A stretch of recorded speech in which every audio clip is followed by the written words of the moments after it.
tentang kepuasan kerja. Apa sih kepuasan kerja?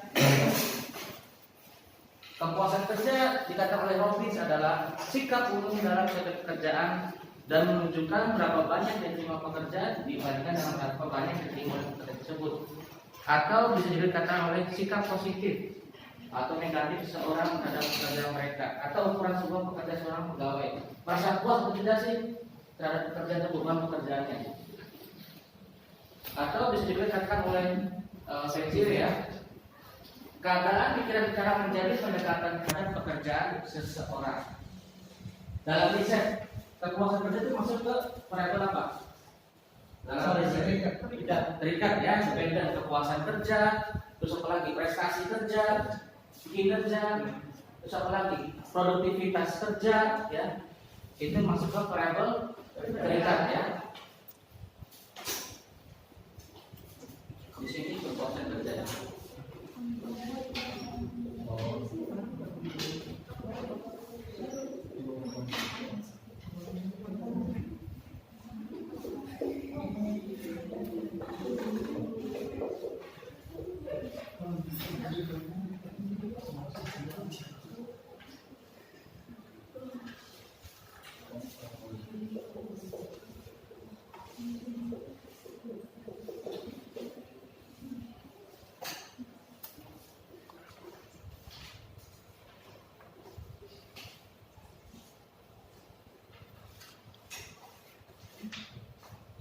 Apalagi satu lagi apa?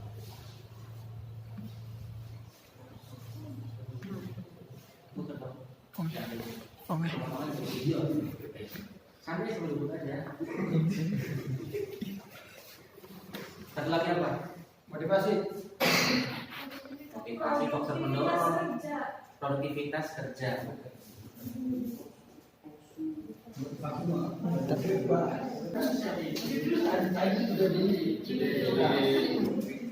Ya.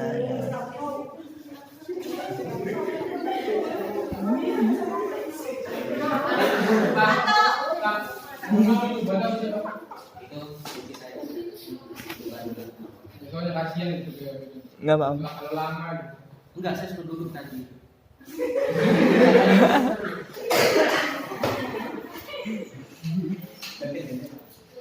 Oke, lanjut ya.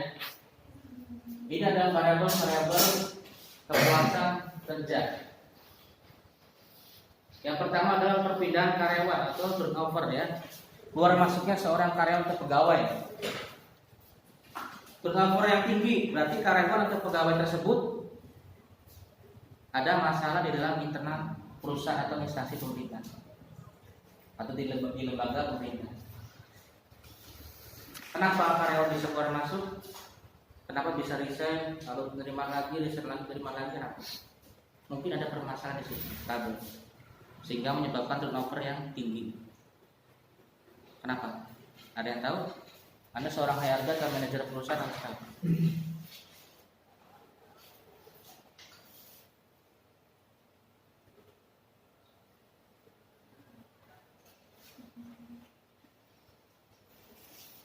Ada yang tahu kenapa bisa terjadinya turnover yang tinggi? Mungkin pertempuran motivasi kerja. Oke, tidak puas terhadap pekerjaannya. Dikarenakan apa? Ada faktor-faktor yang mengaruhi. Kayak gaji, Kompensasi ya, terus motivasi ya, lingkungan kerja, terus sifat antara rekan kerja. hubungan kerja ya, atau penyebab konflik. Terus apa lagi?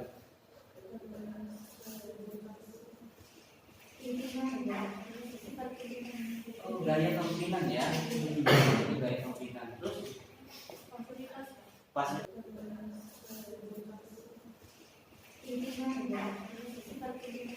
oh, gaya kepemimpinan ya, ini gaya kepemimpinan. Terus fasilitas kerja juga mempengaruhi. Beban yang kerja yang tinggi, fasilitas kerja yang kurang, berarti kinerja seorang karyawan tersebut tidak optimal atau tidak merasa nyaman. Under pressure tapi fasilitas kerjanya kurang.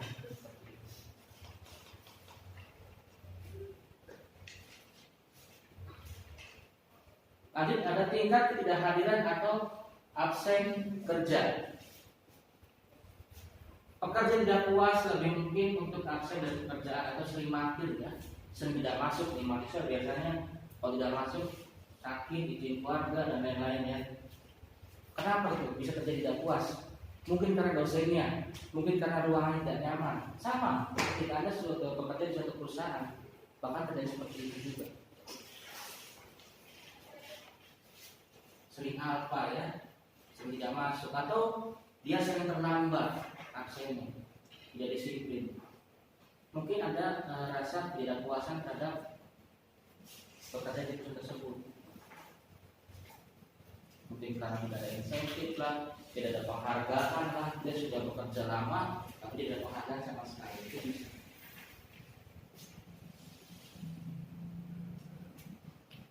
Umur, nih cenderung karyawan yang lebih tua lebih bisa menerima terhadap tugas atau beban kerja yang diberikan oleh perusahaan dibandingkan yang lebih muda.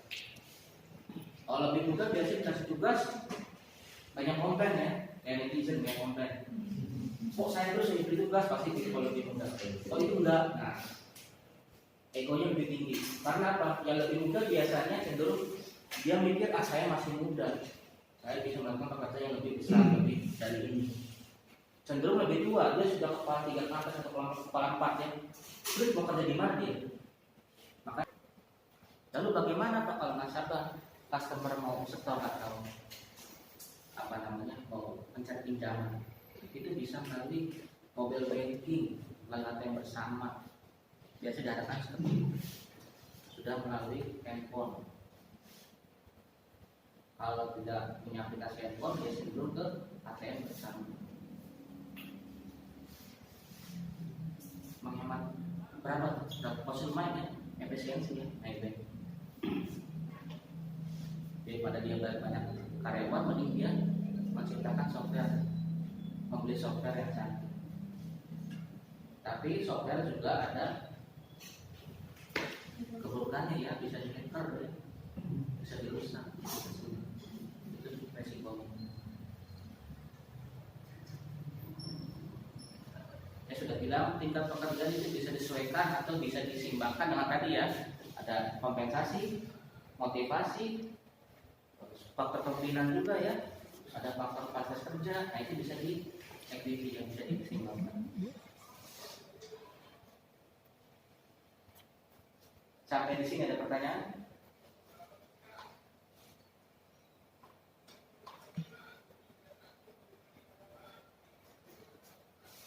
Oke, kita lanjut ke variabel independen ini. Berarti ada faktor, di sini ada faktor pendorong ya, motivasi, fasilitas kerja,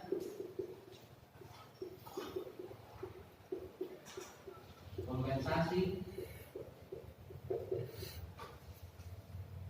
Ini lanjut ke faktor-faktor. Nah ini faktor-faktor yang mempengaruhi kepuasan kerja. Ini masuknya ke faktor independen. Bisa dimasukkan di sini ada knowledge. Di sini ada knowledge. Ada apa lagi? Ada kecerdasan atau IQ ya. Di sini saya menjadi moderator untuk kelompok 1. Kami akan membahas tentang perencanaan strategis manajemen dan etika bisnis tanggung jawab perusahaan yang akan dipresentasikan oleh saya Arianto.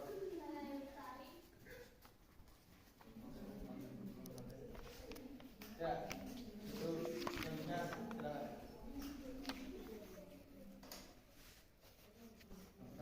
Baik, profil PT Epson Indonesia Industri. PT Epson Indonesia yang bernama resmi PT Indonesia Epson Industri merupakan anak perusahaan dari Seiko Epson Corporation yang berdiri di Indonesia. Perusahaan ini bergerak dalam bidang pemasaran serta penjualan dari produk-produk Epson dan sudah bekerja mulai pada tanggal 1 Oktober tahun 2000. Beberapa produk penjualan dari PT Epson terdiri dari 2 jenis, yaitu untuk individu dan grup. Perusahaan antara lain adalah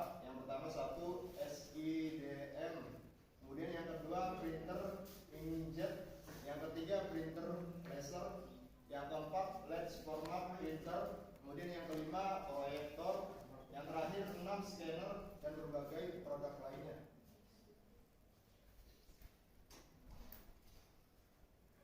Kemudian perencanaan sumber daya manusia PT Epson Indonesia Industri. Dalam PT Epson Indonesia Industri, perencanaan SDM menggunakan kinerja karyawan sebagai acuan untuk penilaian karyawan dan perencanaan SDM. Sistem penilaian kinerja karyawan di PT Epson Indonesia, penilaian kerja menurut Bedroom tahun 1995 dan Zairi 1994 dalam Richard S. Williams tahun 2003 halaman 62 dikatakan bahwa bahasa Inggris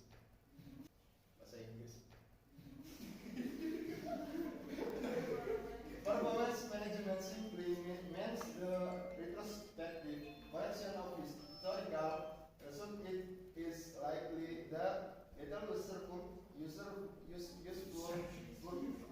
purpose will be seen from point of view of performance management. Artinya penilaian kinerja adalah kumpulan informasi dari hasil-hasil terdahulu yang dapat digunakan dari sudut pandang manajemen kinerja. Oke, lanjut.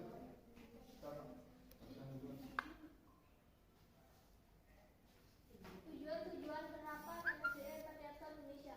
Tujuan penerapan SDM sesuai dengan posisi PT Epson Indonesia sebagai perusahaan yang memiliki tujuan utama pada hasil result oriented. Saat ini sistem penilaian kinerja karyawan yang digunakan oleh PT Epson Indonesia ada 3 macam, yaitu 1. Plan, Do, Check, and Action (PDCA). 2. Working Related Dimension (WRD).